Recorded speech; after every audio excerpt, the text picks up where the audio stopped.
Hello, everyone, and I'm David Steele. I'm David Shindoll. And welcome to our first in a series of videos on the power of observations.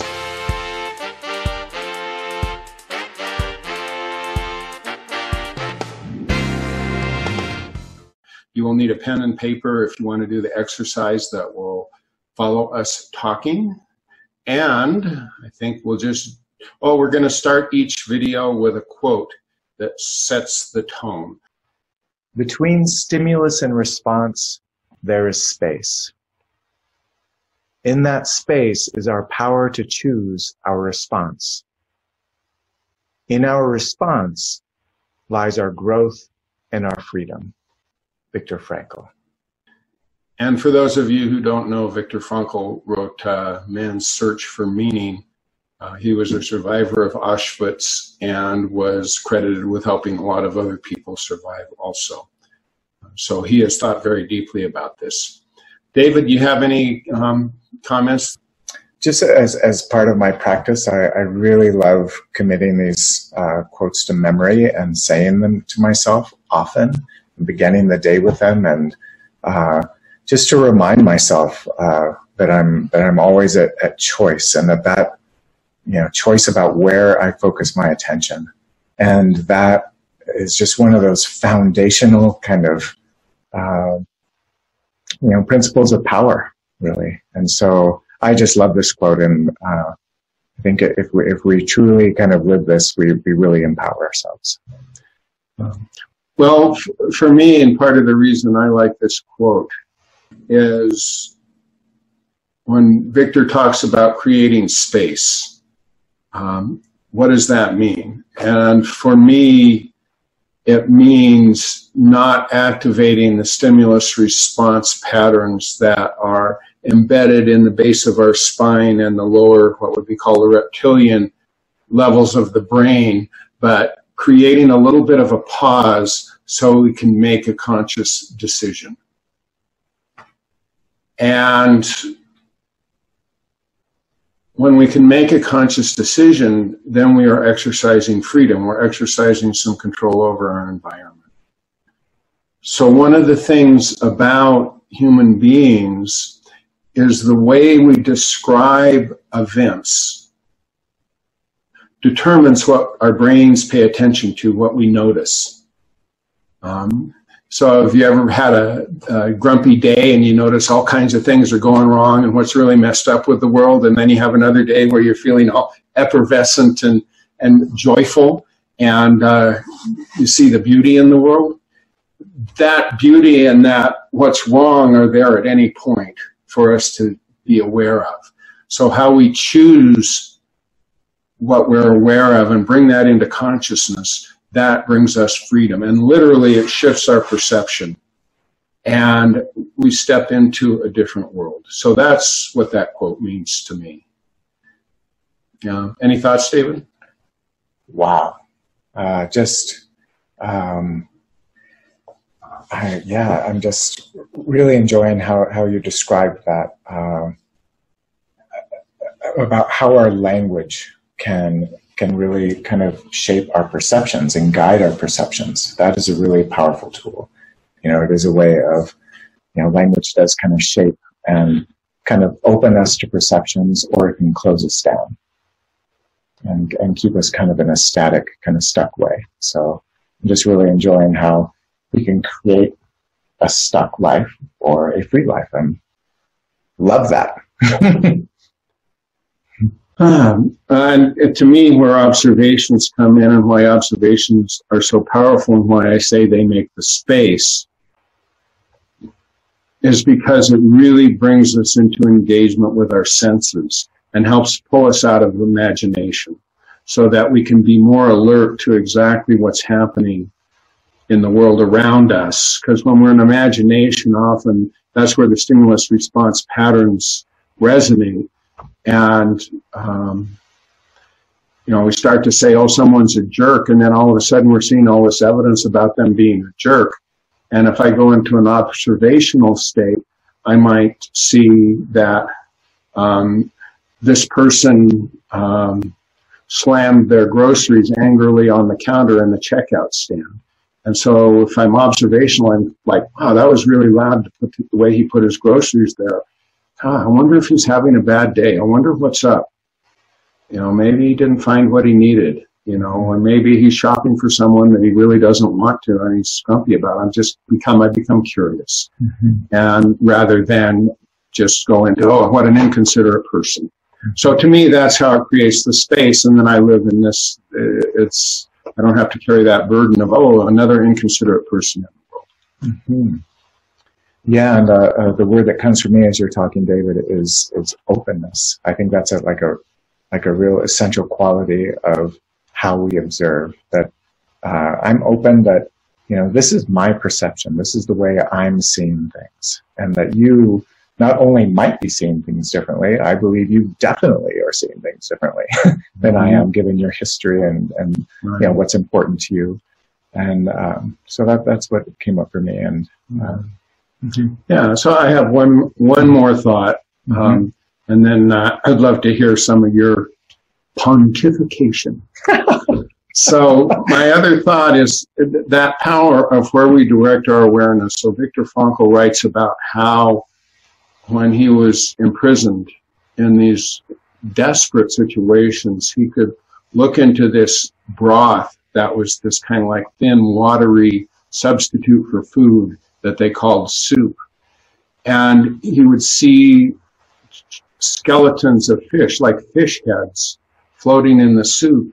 And what he could do is he could start just studying the anatomy and get enraptured with, wow, isn't it amazing? Look how delicate that is. And look at how that shape is just perfectly designed for floating through water. And look at that rib bone, how it comes to that perfect point. And so by putting his attention on that, he was actually seeing beauty in the midst of all of this horrific depravity. And somehow that helped give him the energy to survive.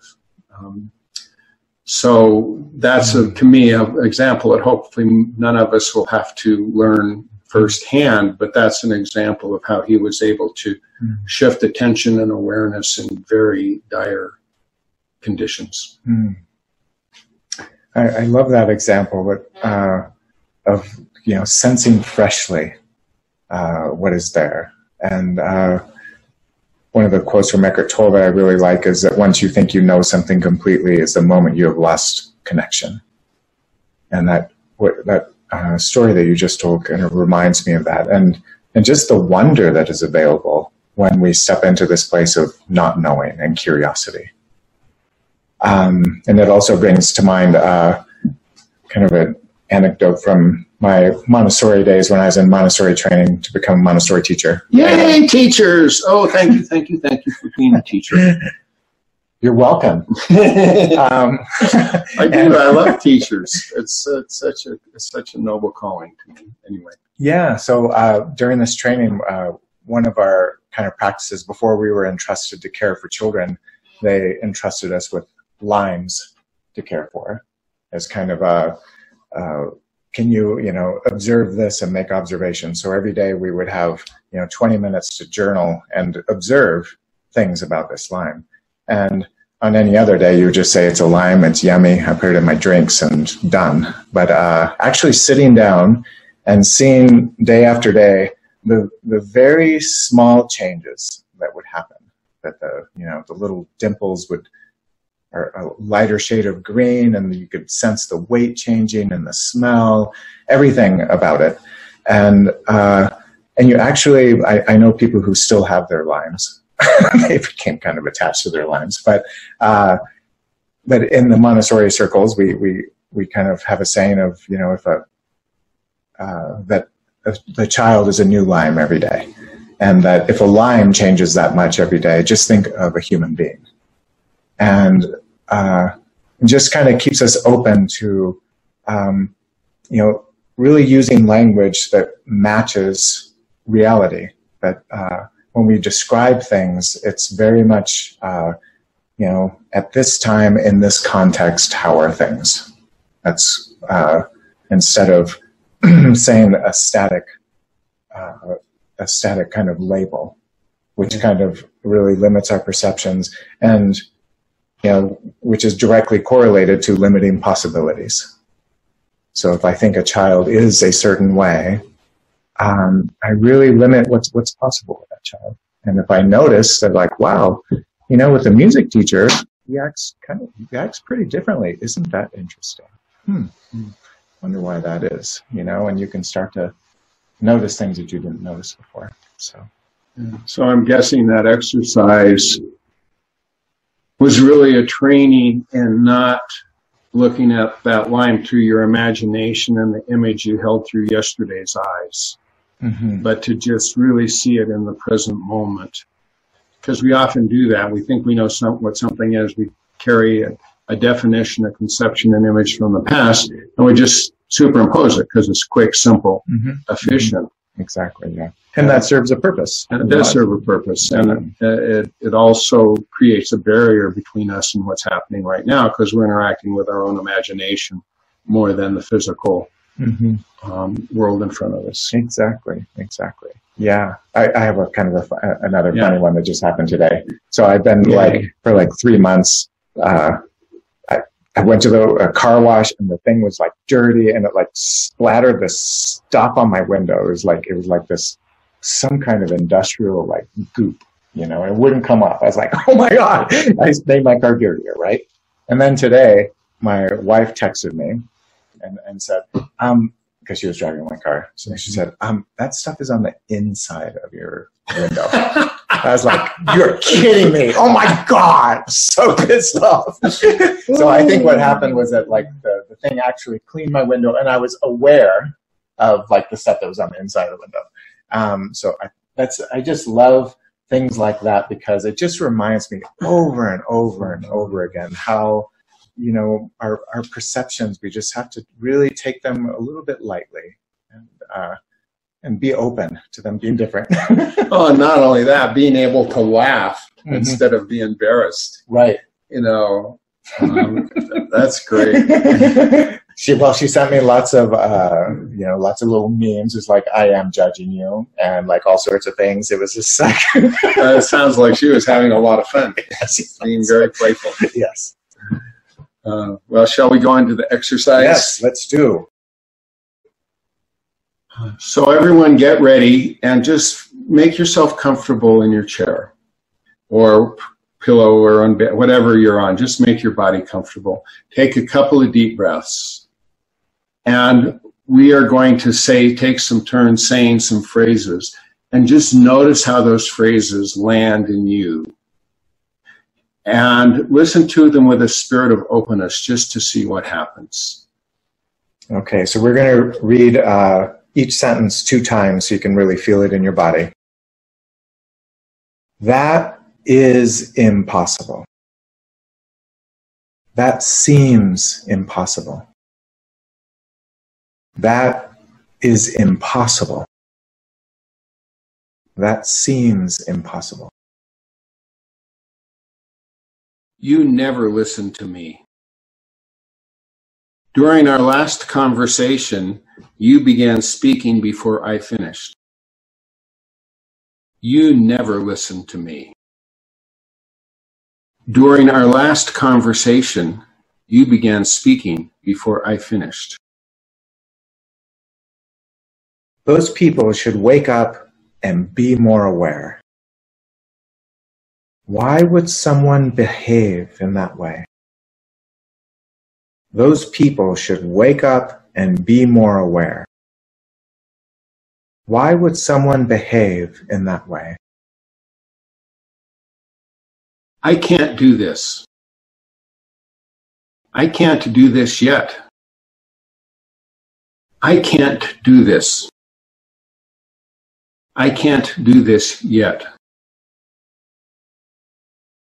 What is wrong with that child? I wonder what happened to that child. What is wrong with that child?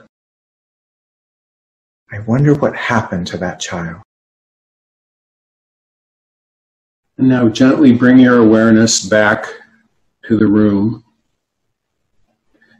we talked at the beginning of the video, this is where you'll need a pen and paper.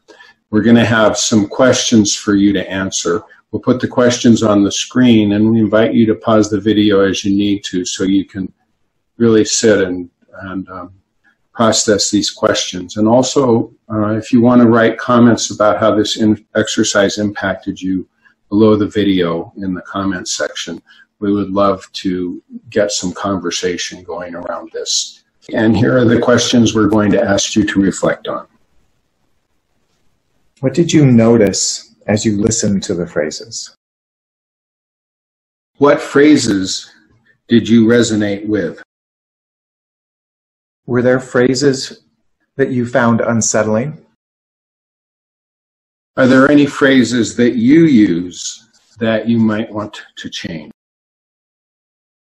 And now we're trusting that you've paused the video as much as you need to. And again, we invite comments in the comment section below. And we're going to close with a question. How do observations free up energy and lead to freedom? Well, how do they? Huh? I don't know. I was hoping you would answer. It's your turn to pontificate.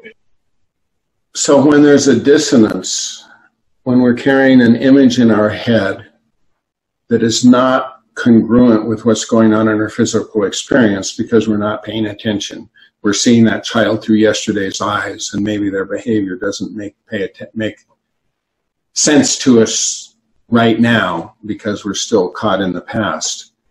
Then we have to put forth energy to try to make today's events fit whatever that expectation that we're carrying from the past was. And we can begin wrestling with that reality and wondering what's wrong, or what am I doing wrong, or we get surprised by something because we're not fully paying attention. And then all of a sudden we're knocked off balance and we have to expend a whole bunch of energy to recenter ourselves. Reality itself carries its own presence, and we don't have to be responsible for that. We can tune into it, and there's a stability and a support to our experience when we're able to do that. Mm-hmm.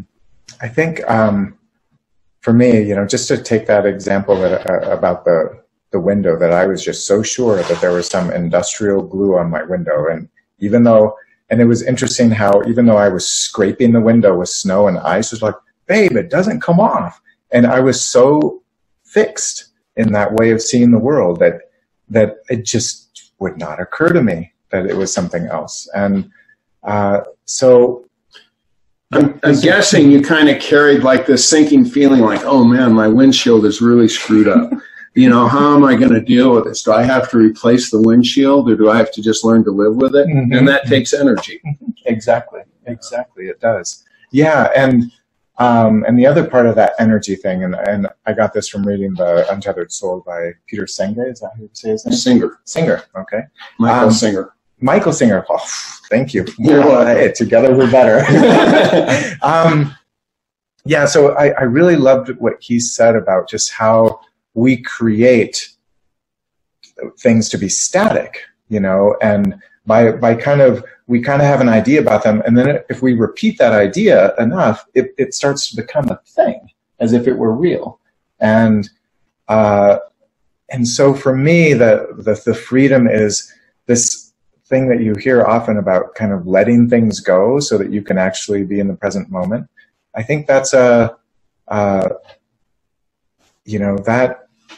that way of kind of seeing things freshly and with this openness, that maybe my perceptions might change, is really helps us kind of step back and kind of be in relationship with something instead of having our ideas kind of drive everything.